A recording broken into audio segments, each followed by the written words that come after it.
सभी को जय श्री राम। आज ज्येष्ठ मास शुक्ल पक्ष दशमी तिथि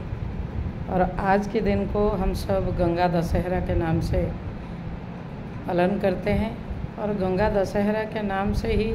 सभी लोग इस दिन को मानते हैं। गंगा दशहरा यानी आज के दिन माता भगवती गंगा स्वर्ग से धरती पर अवतरित हुए थे और स्वर्ग से धरती पर अवतरित होने का कारण ही कुछ ऐसा था। हम सब जानते हैं अयोध्या नरेश राजा सगर के 60,000 पुत्र थे और बड़े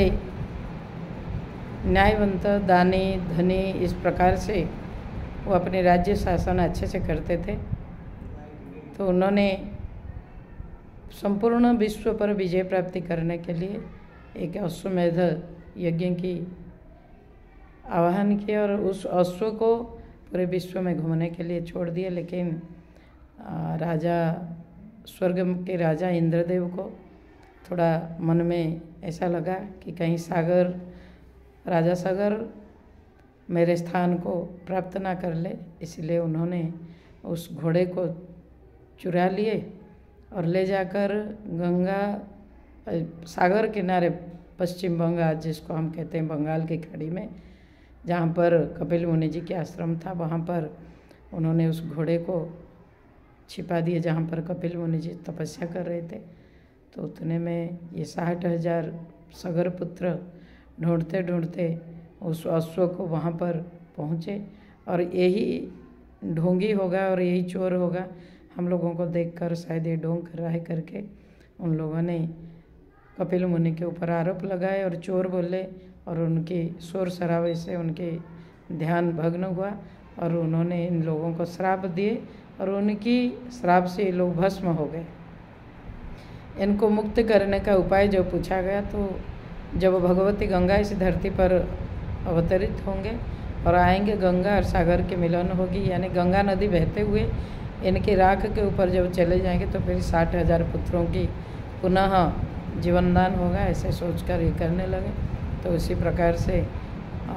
फिर कितने सालों बीत गया, उसी परिवार की, उसी परंपरा की, उसी वंश के जब राजा भगीरथ आए और उन्होंने तपस्या किए, माता गंगा को संतुष्ट किए और स्वर्ग से धरती पर उतरने के लिए तैयार किए। माता गंगा भी उतरने लगे, लेकिन स्वर्ग से उतरते समय शायद धरती इतनी भार को संभाल ना पाए, उनकी गति को संभाल ना पाए, इसलिए